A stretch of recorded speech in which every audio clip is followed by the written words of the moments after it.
Je suis tout à fait d'accord avec lui que aller sur de l'e-learning, il faut qu'il y ait un intérêt. Et si on prend des matières, je ne citerai pas de matière en particulier, mais il y a des étudiants qui appellent ça les matières chiantes. Je reprends des mots que j'ai entendus.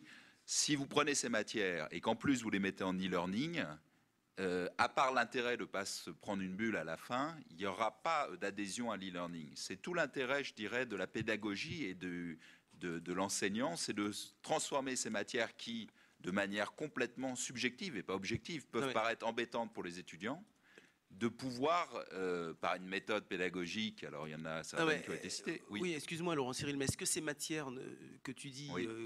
Je ne sais pas moi qui le dis, c'est les étudiants, mais... Oui, voilà. Est-ce que ces matières dites, excusez-moi, pardonnez-moi, ces matières dites chiantes par les étudiants ne le sont pas parce que précisément ils considèrent que l'enseignement est donné de manière, lui aussi, pardon, chiante. C'est peut-être l'un des critères, mais non, mais souvent, moi j'entends souvent cela. Moi j'ai un contact, vous le savez tous, très proche avec les étudiants. Et là, je reviens tout juste d'un roadshow où j'ai fait le tour de toutes les écoles Supinfo, mais vraiment toutes, pour pouvoir prendre la température, savoir ce que les étudiants avaient pensé de leur année scolaire. J'ai rencontré également les parents. Et c'est vrai que ça revient, ce que tu dis. Bon, on emploie le langage des étudiants avec cette notion de matière chiante.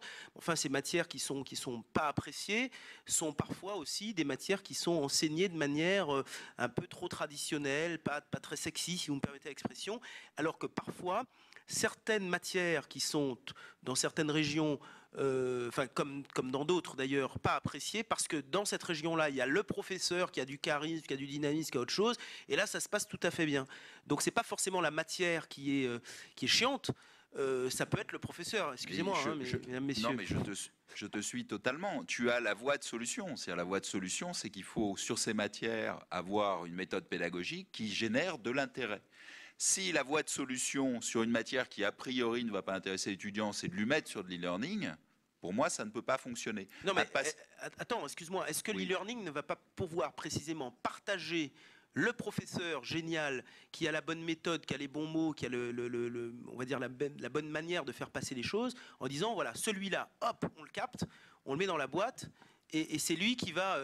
Bon, mais non, vous m'avez bien compris. Et c'est lui qui va diffuser finalement à tout le monde ce prérequis. Alors je pense qu'il y a de grandes difficultés à ça. Par contre, une chose est sûre, c'est que... Chambaud ne veut pas être mis en boîte, hein, visiblement. Une chose est sûre, c'est que qui devra initier, de la machine ou de l'homme, ou du pédagogue ou de la machine, ça devra être le pédagogue.